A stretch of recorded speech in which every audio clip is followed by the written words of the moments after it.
0408 hours, Western Pacific, forward U.S. base, location withheld. The first alerts do not come from radar screens. They come from space. Infrared satellites register multiple heat blooms, rising almost simultaneously from dispersed launch areas across Russia's Far East. The pattern is not accidental. It is synchronized, it is wide, and it is fast. Within seconds, automated warning networks flag the event as mass launch activity. According to sources familiar with early warning feeds, the initial count is unclear. The number keeps climbing. Dozens, then hundreds. By 4:11 hours, analysts inside U.S. Indo-Pacific Command are no longer asking if this is a missile event. They are asking where it is headed. 0412 hours, Indopacom operations floor. A consolidated track begins to form. Ballistic trajectories, cruise missile signatures, mixed flight profiles. This is not a test pattern. This is not a drill. According to claimed by sources assessments, the launch mix includes long-range cruise missiles launched from ground-based platforms, sea-launched cruise missiles believed to originate from submarines operating in the Pacific intermediate-range ballistic missile trajectories, flying depressed arcs. The count being circulated internally reaches a staggering figure, approximately 420 missiles. That number remains unverified, but multiple independent tracking nodes report launch activity well beyond standard exercises. 0415 hours, targeting confirmed, claimed by sources. Missile flight paths begin to converge, not on cities, not on civilian infrastructure.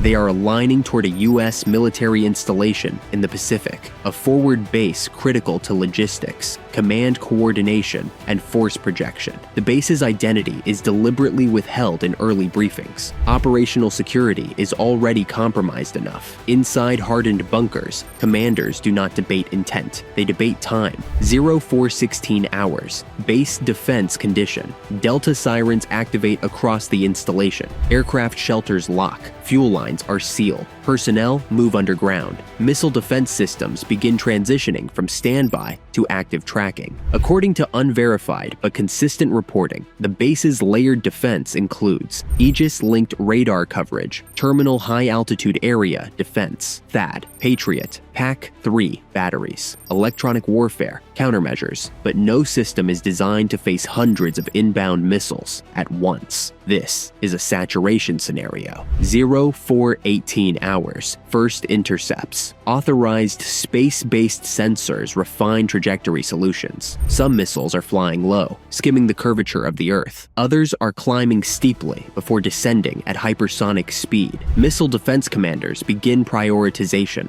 Which threats hit first? Which carry the highest probability of penetration? Which may be decoys? There is no time for perfect answers, only decisions. 0420 hours, Russian intent, analysis. No official Russian statement is released, but according to claimed intelligence assessments, this launch does not resemble a nuclear strike profile. Instead, it fits a different doctrine: escalation signaling. Russia has long practiced overwhelming conventional strikes meant to paralyze command nodes, overwhelm missile defenses, test U.S. response thresholds. This appears to be a demonstration attack, but one conducted with real weapons and real risk. 0422 hours, first wave enters intercept zone. The sky does not light up all at once. Interceptions occur in layers. High altitude kills first, then mid-course engagements, then terminal defenses. According to unverified combat system logs, intercept rates are high, but not perfect. No system ever is. Debris rains into the ocean.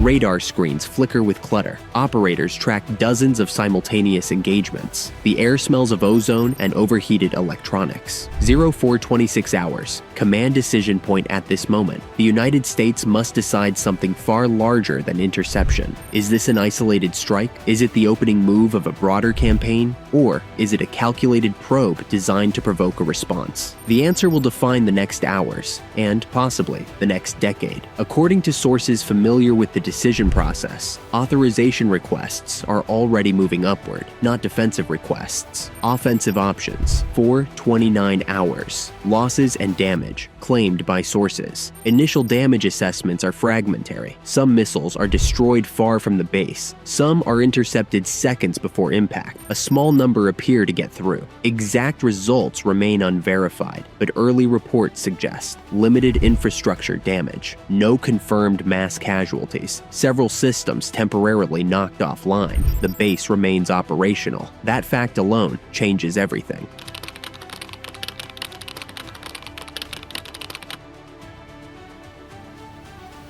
0432 hours. Message received. Back channels begin to hum. Military to military lines. Diplomatic intermediaries. Signals intelligence intercepts. Russia has sent a message, though not in words, and Washington has received it. 0435 hours. U.S. response options expanded within secure rooms. Planners move rapidly through playbooks, long prepared and rarely opened. Cyber retaliation, precision strikes, naval maneuver escalation, air dominance operations. According to claimed by sources briefings, the Pentagon does not consider restraint the default response, not after a launch of this scale. 438 hours, the turning point. One final confirmation arrives. Satellite imagery confirms that Russian launch units are reloading. This is not a one-off. This is capability on display. And now, the United States must answer a question no one wants to ask, but everyone must. If 420 missiles were just the message, what comes after the reply? This is Global Warfare Report, and the situation is about to change. 0501 hours, Western Pacific, U.S. Indo-Pacific Command.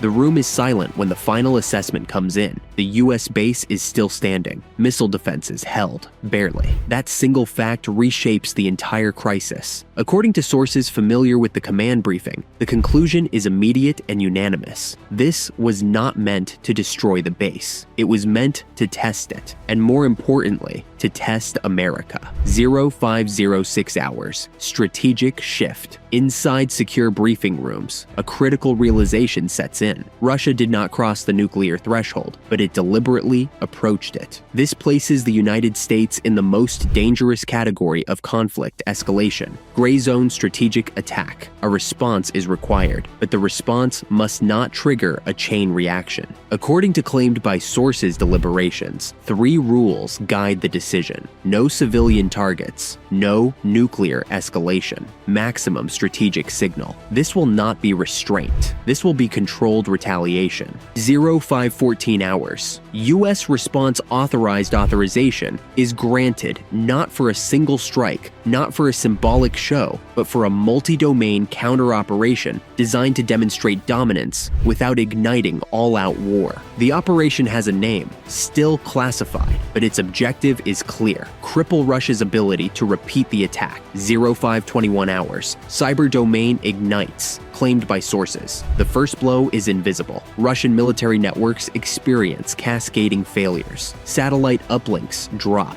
Command and control nodes freeze. Launch coordination systems begin returning conflicting data. According to unverified cyber intelligence reporting, several Russian Pacific Fleet digital systems are forced into manual override. This alone delays any immediate follow-on missile launches, but cyber is only the opening move. 0528 hours. Air power forward deployment. From bases across the Pacific, aircraft begin launching. Not loudly, not theatrically, quietly. According to open-source flight tracking anomalies, multiple aircraft depart without transponders. B-2 Spirit stealth bombers, B-21 Raider platforms, claimed by sources, unconfirmed. F-35 and F-22 escort formations, electronic warfare aircraft. They are not headed toward Russian cities. They are headed toward launch infrastructure. 0539 hours. Naval maneuver. Carrier strike groups alter course. Submarines already on patrol receive updated mission packets. According to naval source claims, U.S. attack submarines begin shadowing Russian Pacific Fleet assets at distances measured in meters, not miles. This is a silent warning. We see you. you. We can touch you. 0544 hours. Russia realizes the shift. Russian radar operators begin noticing something unsettling. American aircraft are not clustering. They are dispersing. This indicates preparation for distributed precision strikes, the most difficult type to counter. According to claimed Russian defense sources, air defense systems go to full readiness across the Far East. But readiness does not equal control.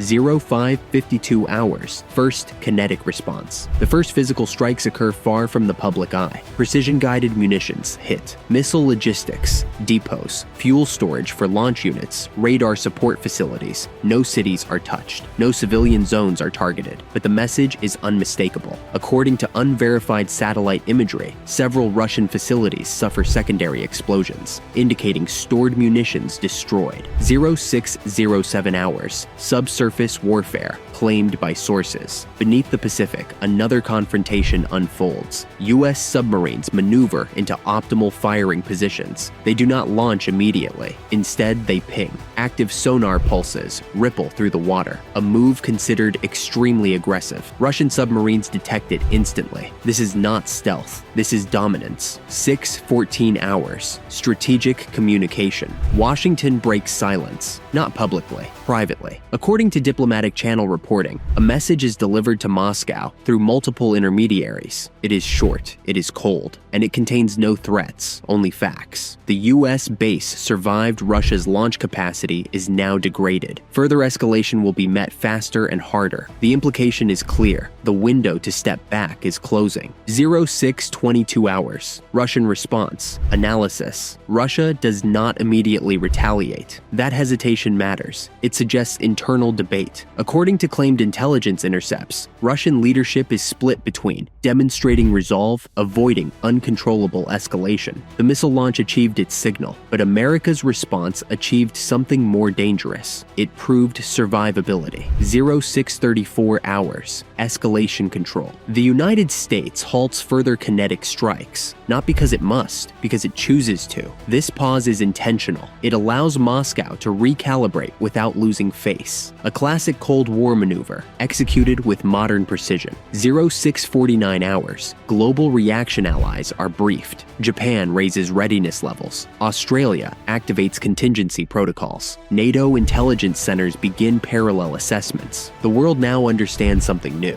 The Pacific is no longer a background theater. It is the front line. 703 hours. The aftermath. As dawn breaks over the Pacific, damage assessments continue. According to unverified internal tallies, a majority of Russian launch infrastructure involved is neutralized or disrupted. U.S. base operations resume under heightened alert. No nuclear thresholds are crossed. The crisis pauses, but does not end. Strategic conclusion. This was not a battle for territory. It was a battle for credibility. Russia demonstrated reach. The United States demonstrated resilience. And resilience, in modern warfare, is power. The message has been sent and received. This is Global Warfare Report. The missiles flew. The defenses held. The counterstrike landed. But the most dangerous phase is still ahead. Because now, both sides know exactly how far they can go.